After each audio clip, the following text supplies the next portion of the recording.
We are live on Facebook stream, and thank you very much, Zach, for getting us going. And I'd like to welcome everyone to the Drone Safety Awareness Week presentation here about STEM education and how we can use drones in STEM education. My name is Jim Gray. I'll be our moderator for this evening. I am a professor at St. Cloud State University, the drone flight coordinator there. I'm also a full-scale pilot, as we say, as well. And I'm the managing partner for Optimized Media Group, where we use drones in the broadcast and broadcast engineering field as well. I'd like to first introduce our panelists for this evening, starting with Buffy Quinn. She's an associate professor at Onondaga Community College. Buffy Quinn earned her BS in geography from the University of Southern Mississippi and an MA in geography from the University of Denver. Before beginning her full-time teaching career in 2013, she worked for over 20 years as a geospatial analyst, focusing on large environmental remediation projects. Ms. Quinn now teaches a variety of courses, including meteorology, environmental regulation, geography, national hazards and disasters, and geographic information systems. She was honored with the State University of New York Chancellor's Award of Excellence in Teaching in 2019. In addition to teaching, Buffy directs the Geospatial Science and Technology AAS program at Onondaga Community College and serves as the principal investigator on a National Science Foundation grant project to integrate UAV data analysis credentials into that curriculum. So we welcome Buffy Quinn. Thanks, Jim. It's nice to be here. All right, our next panelist is Dara Betz. She's the Director of Workforce Development at Del Mar College. Ms. Betz is the Director of Workforce Programs for Corporate Services and oversees institutional strategic accreditations at Del Mar College. In collaboration with institutional, government, and industry partners, she leads the development of workforce initiatives creating career pathways for secondary and post-secondary students. Dara served as a project coordinator for the NSF ATE Unmanned Aircraft System Technology and Education Consortium, and currently serving on the NSF AI Institute for Research on Trustworthy AI in Weather, Climate, and Coastal Oceanography. In addition, she holds the rank of Major, currently serving in the United States Army Reserves, specializing in UAS technology, imagery, and geospatial analysis. Dara has an MBA and Bachelor of Arts in Criminal Justice from Temple University. Welcome, Dara Betz. Hello. And our final panelist for this evening is Amanda Briggs. She's the Assistant Chief Flight Instructor at Parkland College. Mandy started flying in August of 2001 at the Institute of Aviation and graduated from UIUC in December 2002 with a bachelor's degree in general engineering. Mandy's worked in several areas of aviation, including flight instruction, flight department, and even aerial photography. She began instructing at the Institute in August of 2014. We welcome Miss Mandy Briggs. All right, Thanks, so I'm happy to be the moderator for this panel. I am an educator myself, I'm a pilot myself, and finding ways of getting more of that into our STEM technology, I think, is a common theme about what we want to talk about. So let's start with some really basic ideas and basic discussion here. So I'm going to start with you, Buffy. Can you start and tell me about how you use drones and drone-based technology in your teaching? Yeah, we have a brand new program through NSF ATE. Thank you, Dara. So we are integrating UAV data analysis into our geospatial program. I found that in talking with employers here in the region that was a skill that was really missing. Here in Central New York, we are a real center of UAV innovation and technology. And so our employers in the region are finding new ways to use UAV technologies in their normal workflows.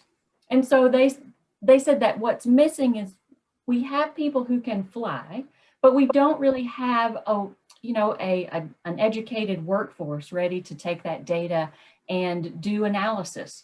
And so that's how we are integrating drones in our curriculum, is by developing this data analysis credential.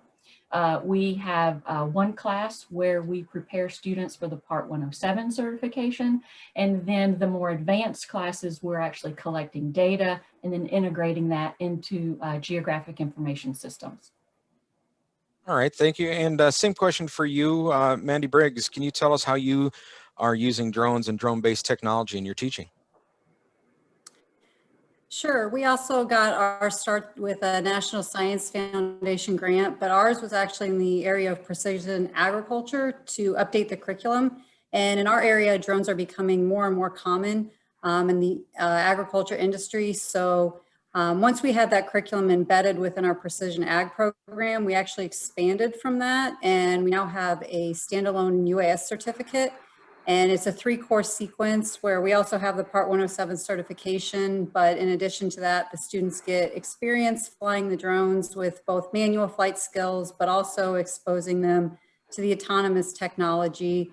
And then we have a 3rd course that deals a little bit more with the data side of things. How do you collect imagery? What makes a good product, and kind of the final output to a potential employer.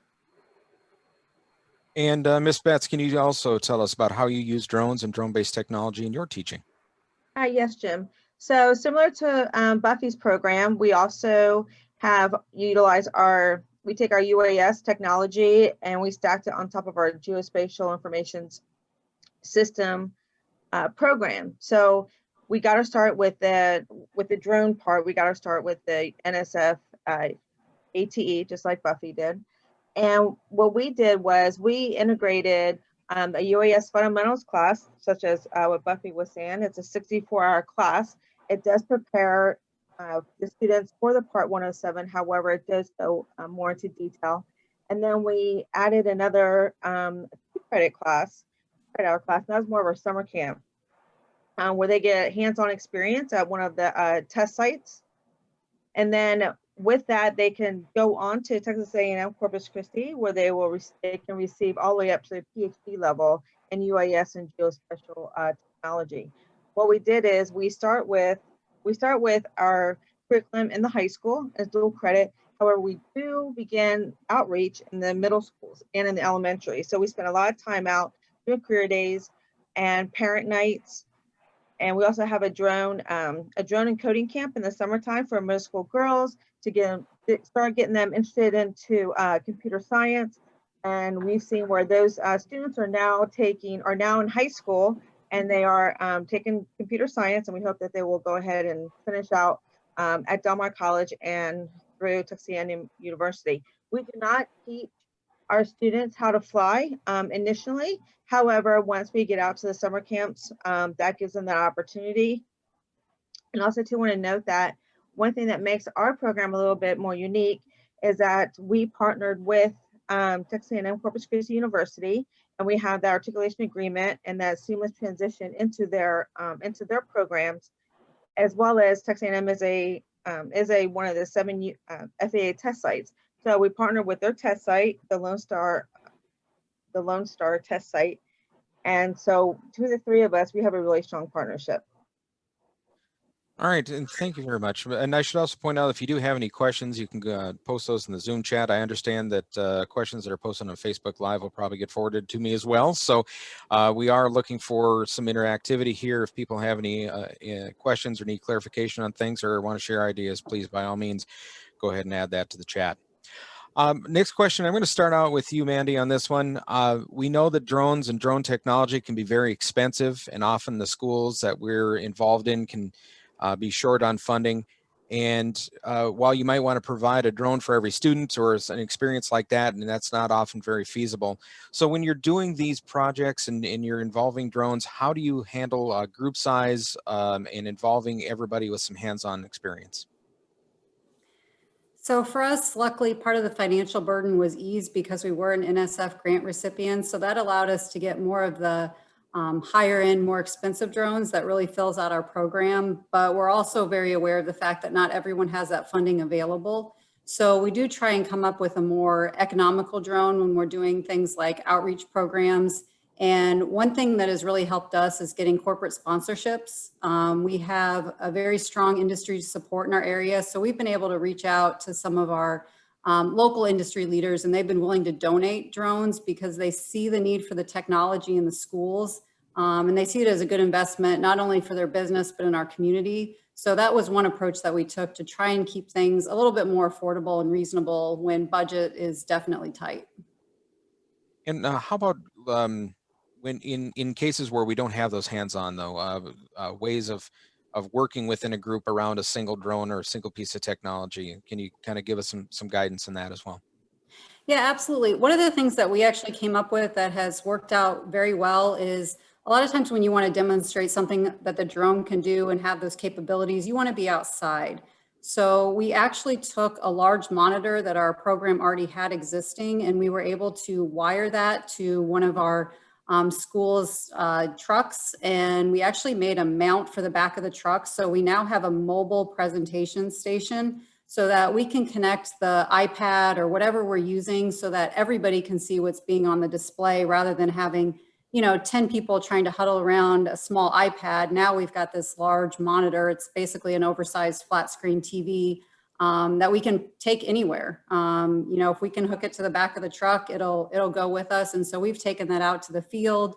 The students really enjoy that because they're able to see exactly what's going on and they're not relying on the teacher trying to explain everything. They're able to see it and actually be able to participate more so. The other thing that we've done is with the outside demonstrations, we found that sun is often an issue. So we've got a tent that we purchased. It was under $100. And so we put that up, and with the monitor underneath it, it's really worked out really well for our program so that we can get a larger group size to be able to see and really be able to participate in the demonstration that's going on. All right, thank you very much, Sarah Mandy. How about for you, Dara? How are we handling the expense of these things, and how would you suggest other institutions maybe look at that? And then how are we handling groups? Yeah, so similar to Amanda, we we were lucky that we were funded from the NSF, so that did allow us to purchase the small and medium, one or two medium-sized drones. We also do have corporate sponsorships as well. Our industry advisors, we rely heavily on our advisory board. So if I can make one recommendation, it would definitely be reach out to your advisory board.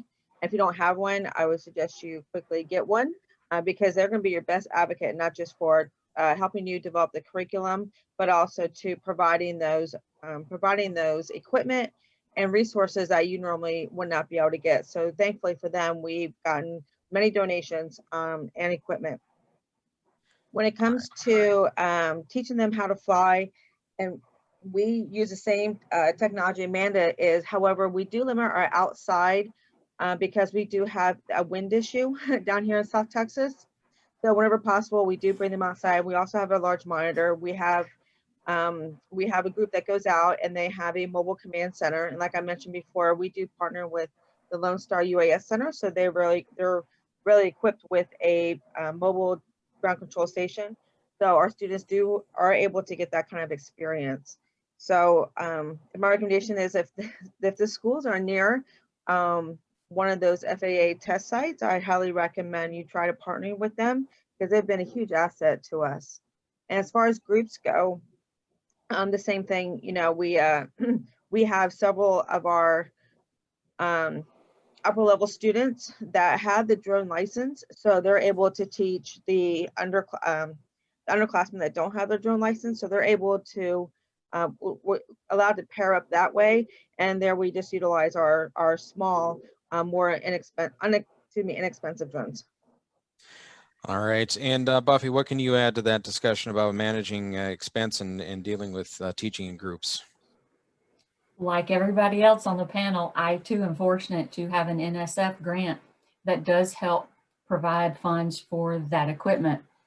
So with that equipment, so this is the first year that this UAV portion of the program is being offered. So I'm very new to bringing this into the classroom, but we are using the small little DJI telos in the classroom. They're very easy to maneuver. They're pretty sturdy little drones, and students can take little videos for their phone. So I find that adds a lot of excitement. So we also depend on what we call our business and industry leadership team. We are slated to have one of their older drones donated to us, a Phantom 4, which would be awesome for us. But for now, they are bringing their equipment to campus to demonstrate.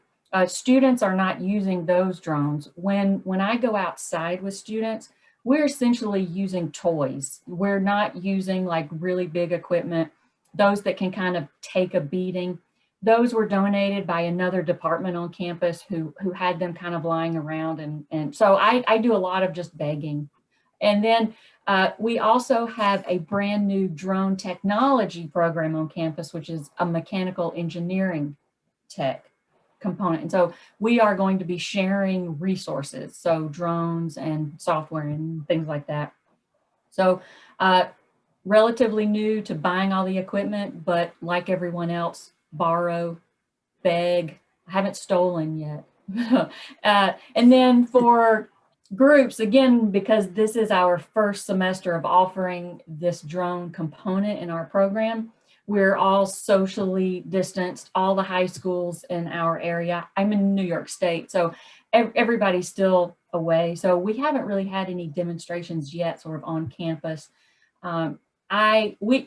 We are still struggling with determining the best way to do demonstrations outside and inside. We are lucky enough to have a very large arena, but there is an issue with netting and how we would avoid the complicated lighting systems in that arena. We have a smaller gym that might work. So I'm working with the drone technology program to figure out how we can combine resources to develop those.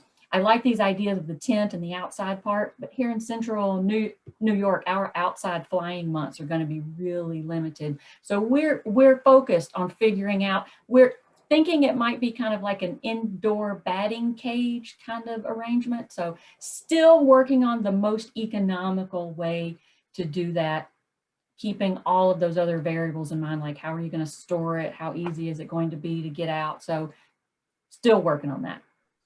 Buffy, you brought up a good point about using less expensive drones and things like that. We did have a question come in from one of our attendees asking about students really using some of these big expensive drones that, $10,000 worth of drone and test gear on it for, doing some of these ag flights and things like that. Your example of using the Telos, which are what, like $300 or something like that, or maybe even less. Educational discount is less than 100 for 3 Really? batteries. Oh yeah, Nice. They're fantastic. There you go. I don't know, are either of our other panelists, are you guys letting the novices get a hold of the big Matrice 210s or something like that with $10,000 lenses hanging off the bottom of them? So no, we don't. Our students don't normally handle those. However, they are part of the. They do go out with the research teams from Texas A&M, Corpus Christi, and the AgriLife system, so they are able to experience that. But I also wanted to touch on something that Buffy had mentioned about ways that you can ideas about flying indoors and outdoors. So one thing you can consider, it's very inexpensive, especially if you have a carpentry program at your college. They can actually build it for you, and the materials are costing less than $1,000 for everything, and that's a drone obstacle course. And so this obstacle course is it's from the NIST, the National Institute of Standards and Technology. So if you go on their website, they have a drone obstacle course. And what this does is we've reached out to our civil, public safety entities. So we have the fire department, police department, and we also have a fire academy at our college as well, and the police academy at the college. But what we're doing is we are bringing in those public safety entities, and we're allowing them to fly their drones inside the obstacle course in the drone cage, and it provides them a certification. And we have we have one of our fire towers where they can practice flying their drones in and out of there. So we're being very creative, but there's ways of doing things. But I would suggest going to the NIST and I can send you that information of where we got that at, and then it has all the specs, and it has all the all that stuff to it. So I'm happy to share that with you. As soon as we get all that together, we're hoping that our high school partner students in geospatial tech and our OCC students and our business and industry leadership team folks, we're all going to get together and build that obstacle course. So as soon as we can all get in the same room again, that's the plan. We have our carpentry students doing that for helping us. So Yeah, we actually, we took it one step further and we built it out of pool noodles and just different dowel rods and things that were around that we had. And pool noodles are obviously very inexpensive. So we actually have an obstacle course that's kind of a commercial one, but then we have a handmade or a homemade one. And I find the students actually like the homemade ones because they come up with obstacles that we would have never thought of. And they develop these things and they build them, and it's worked out well for us. Very good. Thank you very much.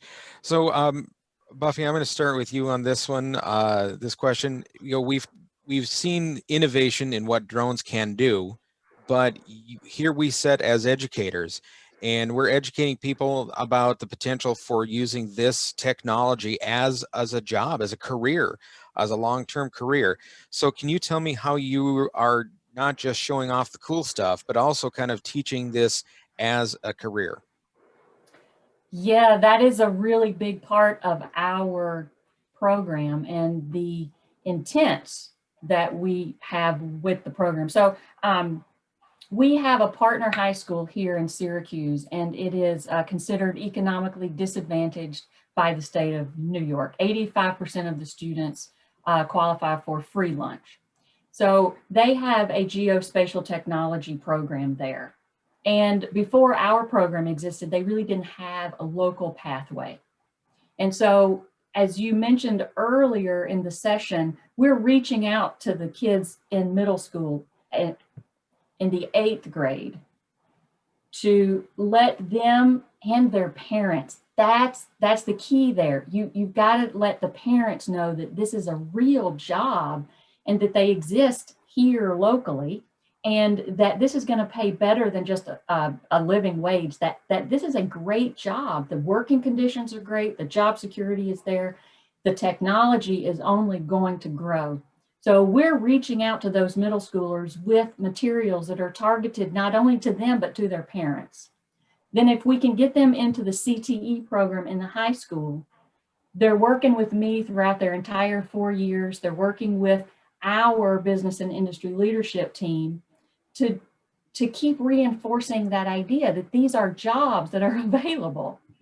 And then once they come to me, we're going to continue that. Our built members, like today, I had a built member come and talk about her experience at Drone Seed, just getting that interaction so that the students know that they have someone that they can network with or talk to about jobs. And you know, I kind of take this show on the road all the time, and I let people know that, I mean, my family, we grew up, you know, we were considered working poor, right? And this industry took me out of poverty and into a really awesome life. And I don't think my students or our students ever think of us as like having a life prior to this. But I just try to get that message out in that personal story that this can change your life. And now with drone technology, it's really cool. So it's really easy for me to like sell geospatial now. It's like, it's not just maps anymore. It's flying these really cool machines to get data. So drones have just made my job way easier in recruiting kids into geospatial. So I just do a lot of personal messaging. I talk to kids. I try to get them hooked up with industry folks, just letting them know that this is real. All right, thank you. So Dara, can you expand on that about how you use and can illustrate using drone technology as a career move? Sure. So like Buffy was saying, having that drone technology stacked on the GIS is really beneficial. So we all know that GIS is used in everything we do. And that's one message we're trying to get out, because GIS by itself is, is a lucrative career. However, trying to sell that alone is a little difficult to the parents. So what we did was we adding that drone technology is we call it sexy, right? So that entices them, and that's like the carrot that we get to have the kids and the parents get involved in these programs. One of the job markets down here in South Texas, a lot of agricultural, oil and gas, beach monitoring, it's more so on research than anything else. However, we've seen huge success with our students. We have one of our GIS students. She went to go work in San Antonio now at the water district, and having that drone, having that 107 license and the experience, that just gave her a 20% bump in her pay. And we had another female student who was working at the Port of Corpus Christi, and she wasn't even thinking about letting them know that she had a drone license, and they found that out. She almost doubled her salary. So our job market down here it's more to enhance the career you already have. So like the police departments, the fire departments, it's a way to upskill and provide that perhaps that additional stipend. I think it's interesting how you bring up the idea of using the drone technology inside of a career that you, or a career path that you may have already started, and it's not where you thought you were bound, but all of a sudden this thing now makes you even more marketable in that other area to go. I think that's a great point there. Mandy, same question to you though. How are you illustrating the idea of using drones as a career in your teaching? I think we actually take a similar approach to what Dara was just mentioning. One of the first things we did with drones at our college was actually through our community education department. And we found that a lot of people out in industry, whether it be the police or crop adjusters or precision ag specialists, their jobs were asking them to utilize drone technology, but they didn't have the skill set they needed to be able to do that. So we actually started training people out in industry through our community ed program.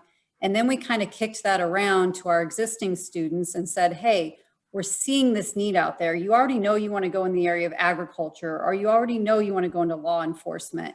If you have this credential, you're so much more marketable. And like Dara was saying, they get the higher salaries, they're hired quicker, they're hired into higher positions. So we're really promoting the advantage that if you already think you know what you want to do, drones are probably being utilized in some way, shape, or form in that area.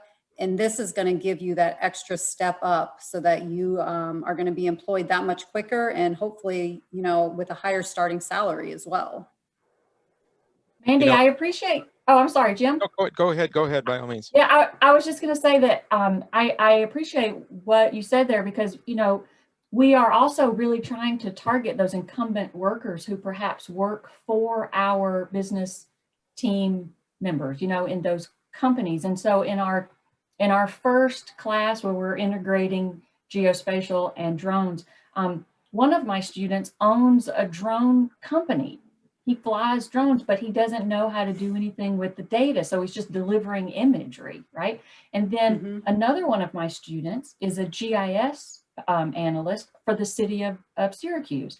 And he says he knows that drones are like this big thing, and he wants to learn how to integrate that in his field. So yeah, in addition to those sort of middle schoolers and those high schoolers, we are getting folks in industry who recognize that this is a way to further their own careers and just adding this really cool, amazing technology. All right, so here we set 4 educators that are all obviously drone pilots, and we're kind of preaching to the choir here, talking about how cool this is and everything that we can do.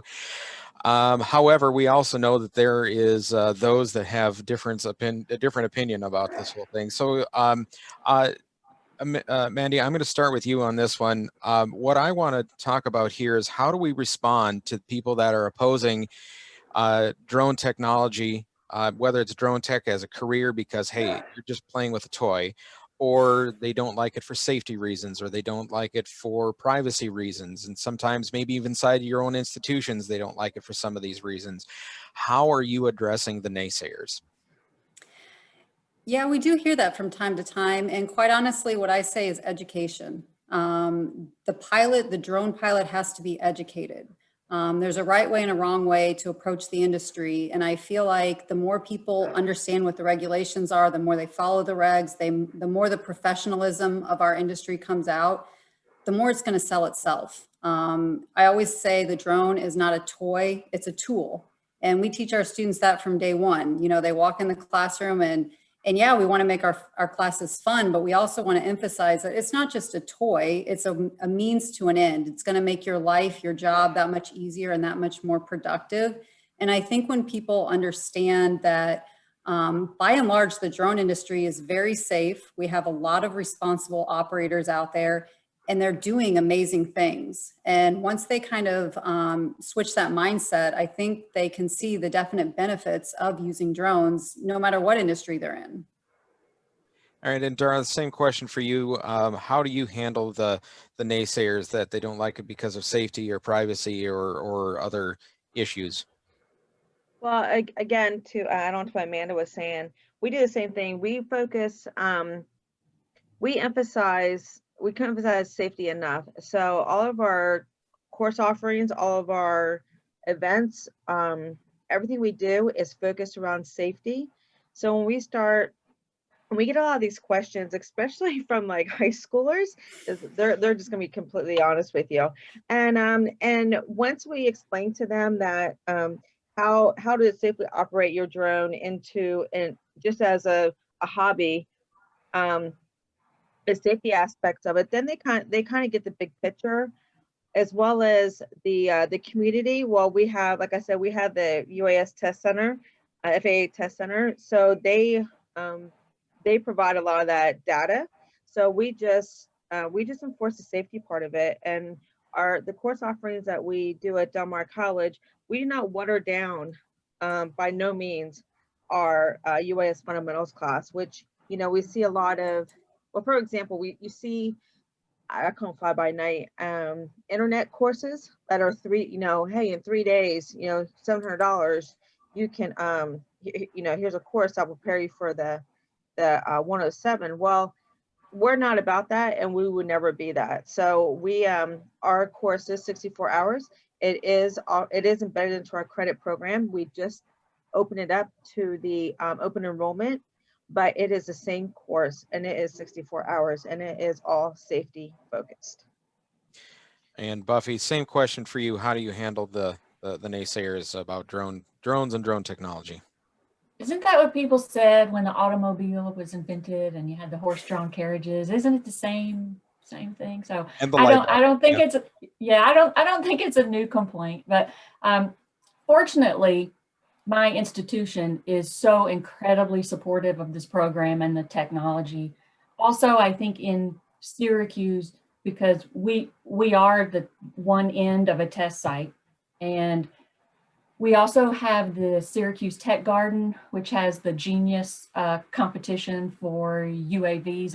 And so one of the things that I am very conscious of, though, is that we also have an Air Force base here in Syracuse. And so the word drone is very often associated with a military initiative, right? So we at school use the term UAV to talk about the vehicles that we're flying. And I think that very conscious use of language makes a difference. So I'm not teaching kids to fly a drone. I'm teaching them to use UAV technology for data collection. And so I think that language helps, but I also think it helps that I have great support from my entire community. Major Betz, do you have anything to add to that? Absolutely. So so right from the start, as soon as I started working at Del Mar College, the use drone, and it would just kind of make me shiver a little bit, because drone has a bad I'll say it's not a bad rap, but you're right, it does. It sends the wrong message, because I think a lot of people, especially coming out of the recent wars, is that drones are used for killing people. So they associate like with the predator, the hellfires on the predators and whatnot. And we try to, we try to get away from the word drone. We fought that very heavily in the very beginning of our project. And but sometimes drone is what people relate to. So when we're talking to the community or talking to kids, and we want to entice them to come to our event, or to come to our booth, or take our class, we do use the word drone, because that does grab the attention. And once we bring them in, then we, hook, line, and sinker. Then everything within the course curriculum and our events is all UAS, unmanned aircraft systems, and UAVs. We do steer away from the word drone.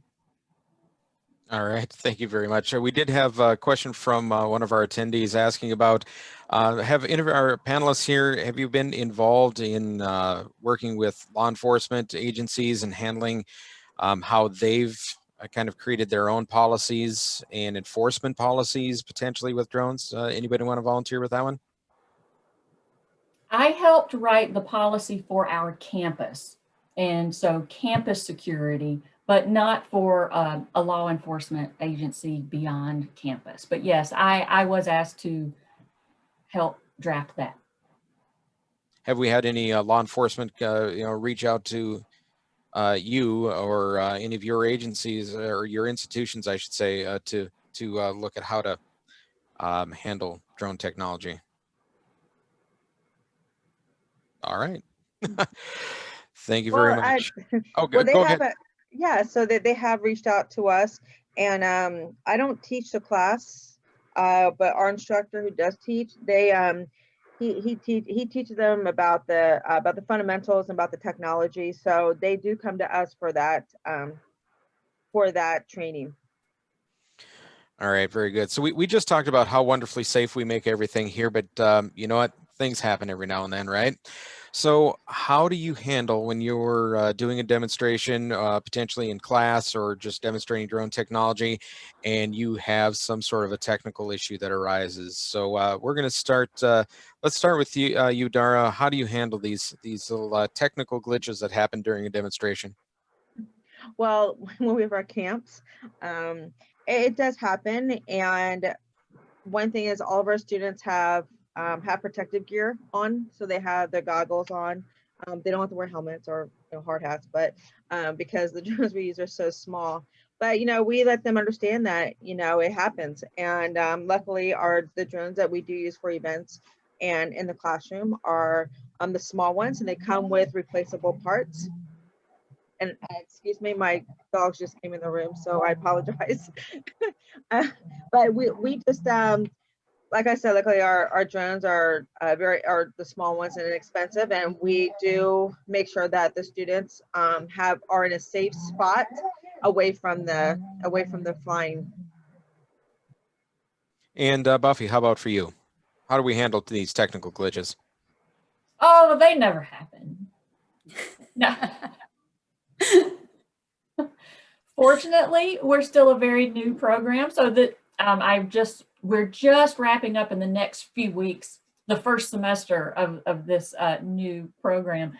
And one of the hardest technical glitches I had to overcome was when we have lots of little drones in the room, pairing them without knowing what's pairing to what. No one really prepared me for that before I did it. So, it's just, I'll tell you another. I was trying to pair the little Telos with a controller rather than the smartphone. And I managed to do it in my office, but I had like 5 of them, and I was like, this could take forever. So I just took it to class and used it as a learning opportunity for students. I said, very often in the real world, you will encounter a piece of new technology that you have never seen before, and you'll have to do it. So here's the manual, here's the controller, and here's the drone. Do it. So, Teachable moments, right? Teachable moments. That's what we call failures in our industry, right? Teachable moments. Right. But drones fall down and they break, and we repair them, and it just happens. And Mandy, how about you? How do you handle some of the technical glitches that might happen while you're in mid demonstration? I would second what they were saying. I mean, you just kind of have to adapt on the fly. You're trying to be as safe as you can. But we've had the same thing where, you know, a drone gets paired to a different controller, and the student doesn't realize what's happening. They think they're flying it, you know, and before you know it, it's, you know, it's broke. But we also do the same thing. We use it as a teachable moment. We've been fortunate that, you know, no injuries, nothing serious has happened. It's usually something, you know, just gets cracked, you know, they're little plastic drones and it happens. So we use that as a teachable moment, in that then the next class period, you know, we do a repair session where these are all the drones that have broke, and sometimes it's just wear and tear. And so the students are then learning not only how to fix them, but it makes them more respectful of the drone if they have to repair them in order to fly them again. With anything technology related, I think it's always, you know, people are aware that things go wrong. I was giving a presentation and I needed to use some software. I'd started my computer that morning. It had worked great. I get to the presentation, and of course it needs an update right then and there. You know, so on the fly, I switched to a different program and went on. Nobody was any of the wiser. But for me, it's a lot of preparation. Like, what's plan B if this isn't going to work? Because chances are it's not going to go as planned. Thank you very much. You know, for another thing, Jim, that I wish someone had really kind of warned me about. So as a brand new person, I can tell you, charging batteries takes a really long time. That's a job in and of itself. And having all of the right batteries for all the controllers and the UAVs, and having them all in the right place at the right time and charged at the right, oh my gosh. Yeah. And don't let them sit for too long before they discharge, you know, right? Yeah. Hey, Jim. So one thing I want to add too. So I'm looking at our participant list and our attendees. So John Beck is showing his on. So he hosted a NSF drone workshop. And so me and my colleague, this is when I first met him and his crew up at Northland. And so me and my colleague, we went up there, and it was 3 days of building a drone, which I would never do that ever again. It was the hardest thing I ever do. And then we got to fly them, and it was just, I just remember this, everyone kept crashing their drones into the hangar, and this one gentleman, we don't know how it happened, but he completely mangled it, and then John and his crew had to get on the ladders and go up and get it. and then again the next day they spent time fixing them. So it was just it's a comment that my experience with John Beck and the Northland crew. So he can probably add to how you deal with that. All right, thank you very much. Let's talk a little bit about setting the hook. All right, we're deep into this technology ourselves, and we love it, and we want to try and find new ways of drawing people in. What are the tools or the tips that you might offer for how do we draw them in? What is that thing that you can use to try and draw in more people to this technology? Let's start with Mandy for this one. Hands-on. I mean, they want the hands-on activities. They want to be able to touch things. They want to be able to try things. They want to explore. So as much interaction as you can get with the student, that's what really pulls them in. They like to be able to, you know, really see what the technology is doing. And the only way to do that is to let them put their hands on a drone, let them fly a drone, let them, whether it's a simulator or whether it's an actual drone, doesn't really seem to matter, but they've got to be able to interact with it. And Buffy, how about you? How do we draw people into this industry? I agree, the hands-on stuff, as Mandy said, but another thing that I do is I moved my office to another place on campus so that I have more visibility with students, like walking past a hall, and I have a big window into my office. And so I have this little sort of ante room in my office, and I have a giant monitor. And on that monitor, I have a Flight Sim Pro on there and a controller. And I bought those like streaming lights like gamers have on their machines, like around the monitor. So it looks like I am having the best time in there 24 hours a day. Like there is something going on. We've got some blinking, flashing color lights and then this drone. So I too am trying to hook them in with like the really cool stuff. And yeah, and I have a little display of all the little UAVs out there and the fun stuff. So I agree. Just trying to get them in like this looks kind of cool and it kind of looks like a video game. And then the hands-on stuff. Some of my students, I admit they're a little fearful of they're afraid they're going to break it or crash it. And I was too. So I can really relate to that. And so just encouraging them to like touch it and hold it and fly it for the first time. Boy, you can see when they take off and they're controlling it that first time, they're hooked. All you got to do from there is just let them keep doing it because they're hooked as soon as they hold it. So I agree with Mandy. All right, and Dara, how about you? How do we set the hook and draw people in? You said that you're looking for the sexy factor, right? That was Yes. the plan. All right. So and that is so the hands-on. So what we did, what we realized in our first 2 years of the project with the GIS curriculum is that we wanted the students to get into the GIS and then stack the UAS on top of it. So at first we had the UAS as I think the third or fourth class. Then we soon realized that wasn't working. So we allowed the students to start, the high school students to start taking the UAS fundamentals class, as long as there was a facilitator, what we call facilitators, at the high school that was also taking it or has taken it. So that allowed them to get that hands-on right away. And that's what helps them stick with the program, because, if you sat through GIS for 3 semesters, and they'll lose interest if they don't get their hands on that drone.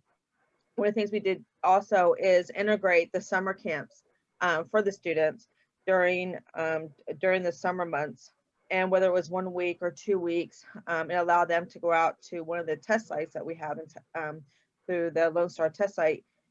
And they're able to work with the researchers and graduate students from Texas A&M. And so they got to get that experience as well. So I agree. On our marketing, we always, we actually have a marketing team for our own department. So we're lucky in that sense that whenever we want to publish something like an event or career days or our UAS fundamental class as a corporate class, we do it very, very well. So we also have our media, our local news media is very supportive of what we do. So they're always looking for stories. So every chance we get, we were on the news for it, promoting our programs. And I see one of our attendees suggested FPV drone racing, and that's, I gotta say, probably not that bad of an idea. My kids have tiny whoops, and I gotta tell you, my 10-year-old daughter can smoke me at the drone racing at that thing. So good idea there. So when we're out doing these demonstrations for potential people in the classes, or for people that we're trying to draw into the classes, or the parents sometimes, what are some of the common questions that you have people that are asking you when they see you doing these kind of things? What are they asking you? That can kind of sometimes tell us a little bit about where their interests lie, right? So we're going to start with Buffy with that one. So when you're doing these demonstrations and people are seeing this going on, what are they asking of you? I think a lot of people ask me how much it costs. Like, right? I think that's probably the first question I get, because as soon as people see it, I think they want one, and then to know that it's attainable. So so I think that how much does it cost? Where did you get it? I get that a lot. But then also like, how is this a job? Like, what do you have to do to, like, how can you get paid to fly this? And so that's kind of how it happens. They're just curious. And the middle schoolers and the high school students who perhaps haven't seen it yet, they're just really curious. And so I would say, yeah, it's not I don't think it's too enlightening, but it's just, where'd you get it? How much does it cost? How can I do it? Fair enough. Dara, how about for you when you're doing these demonstrations? What's some of the more common questions that you get? Well, the question, it's just I laugh because when I'm with the elementary and the middle school kids at these career fairs, we bring out our EB, which is with all the sensors and payloads on it, it's about $30,000, but it's a fixed wing of styrofoam. So the kids will be all grabby on it, and I'm like, hey, and I joke around with them. I'm like, guess how much this costs? And they're like, how much? I'm like, how much do you think? And they're like, and so I start guessing. I'm like, I bet you it costs more than your parents' car. And they're like, and all of a sudden they get all like nervous around it. But yeah, exactly the same thing. They want to know how much it costs and what can you do with it. They're always so fascinated. Like, can you deliver stuff? Is this what Amazon is doing? And can you can you shoot something down with it? I mean, the things that these kids come up with. But it makes it really fun. But also, on a more serious note, when we have our lunch and learns and we bring the community in, like we had a drone safety seminar once, and again, we're what kind of job can I what kind of job can I get with this? Or if I want to use this in my job, how do I acquire one? How do I know which right one to get? How do I know what sensors to get? Because it's all about the data. And we have a saying, and we were taglining one of our sessions, which didn't run because of COVID, but it was tagged, it's all about the data, stupid. Because it is all about the data you're collecting.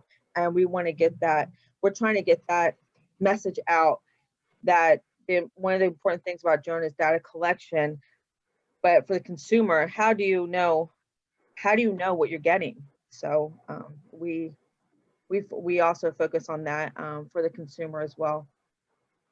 All right, and Mandy, how about for you? Common questions that you get when you're doing a demo flight? I think Buffy and Dara hit most of the main ones that we get. Probably the number one that we get is, what kind of drone should I get? What should I buy? Obviously followed by how much does that cost? But I think people are curious as to what is out there and what's available to them. We do get some questions about legality things like regulations and what you can do and what you can't do. Another thing that we have found with a lot of our demonstrations is, like Buffy said, people are kind of hesitant to try and fly them because I would say it's not a question, but the biggest statement we get is, I don't want to break it. And so we've kind of tried to address that hurdle, so to speak, by allowing them the option to fly a drone, but also the drone simulator. And then in addition to that, we've had some success with just little RC cars. It's the same concept, but it takes that fear of crashing out of the equation. And from there, they're usually more comfortable to step up to the simulator or an actual drone. So that would be something else that we also see a lot with the demos. It's just hesitation of not being comfortable with the technology. All right, and we are just about to the end of our hour here, but I cannot go without bringing this topic up. I am married to a STEM educator, and I am the father to 3 lovely daughters, well, at least one of which is very much leaning into the science area, which I think is pretty cool. But here we sit with 3 well-established leaders in this area of STEM aviation education, and we know that we have a shortage of women in the sciences. And we know that we have a shortage of women in aviation. And here we have aviation science coming together. And I have a panel of 3 successful women doing this. So can you give us some sense of guidance on how to better draw women into aviation and into STEM, and even better yet, into STEM aviation? So let's start with you, Buffy. I just try to role model. I was the only female geography major at Southern Miss. I worked in environmental remediation. I worked on a survey crew. So a drafter, right? So I've always kind of been in these male dominated fields. And I think by just modeling my success and my willingness to draw in other young girls and other young women, that's what I try to do. Just be the best woman in STEM that I can, so that other girls can see that it's possible. All right, thank you very much. Mandy, how about for you? I would agree with that 100%. I actually got my start in manned aviation, and I was one of the very few female pilots in our program. But our chief pilot was a female at the time. And just having that role model, having that leadership, having someone to look up to, that gave me the vision that I could get there myself someday. So I don't think you can discount the importance of having that role model for these younger girls. I think the other thing is when we do outreach events, we are very sensitive to the fact that a lot of the females tend to step back where the males step forward. So trying to figure out a way where we can get those females comfortable enough that they take the step forward, I think is huge, because once they take that step forward, they figure out that this is a path that is for them and they really enjoy it.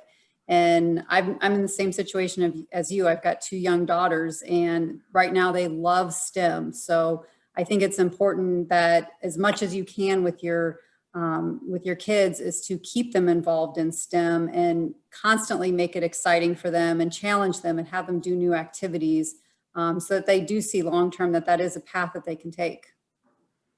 All right, thank you very much. And how about for you, Dara? How are we drawing more women into STEM and into aviation? So I'm glad you asked. So this is actually my specialty. So one of the things that I've been doing that's been very successful is I run a girls only coding camp for middle school girls. And to add on to what Amanda said about the fear that some females have, especially our young females, is that when they get around boys, they seem to get a little intimidated. So I co-directed a middle school camp with Texas A&M, and it took me literally maybe a minute to realize, no boys, no boys in my camp. So I led for 2 summers, I led an all girls coding camp. And these girls, it was so great because these were girls that were from underrepresented areas, and down here in South Texas, that's basically our entire community. So that was the target I was reaching out to. And some of the girls didn't even know what STEM was, or they were like, "Oh, I'm here because my mom made me." Well, by the first half the day of the first day, they're running it. I mean, they're getting it, and I think having a girls only camp really helped. It gained their confidence, and because girls have a different way of learning. So once you understand that, then you are able to tailor that to that. And also too, we didn't throw them right into the drones. We started with a Smart Girls robot, it's a Barbie doll on a Segway. It's basic coding. And then we moved into a Spherobot, and we had them do like dance competitions. Then we added the drone to it. So now you got the drones flying, then you got the girls dancing, and you make it fun. And so before you know it, you're like, look, girls, you're flying, you're coding, you're programming, you're a science, and it gets them all excited. So starting that in the middle school, even elementary, I think that's one of the ways that we can get, we start them young. And then also in the adult, more in the adult and professional lane, we are really big in doing testimonials.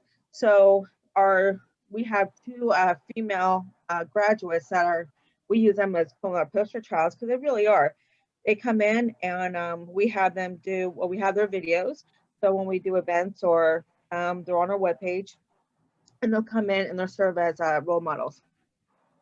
So the girls, one of the things that females, the way females get motivated or learn is that if they can see themselves in that role, so the best we can do it is pair them up with a peer, or have them, or have like our students, previous female students, talk to them, because they see themselves in that person. So it gives them that confidence.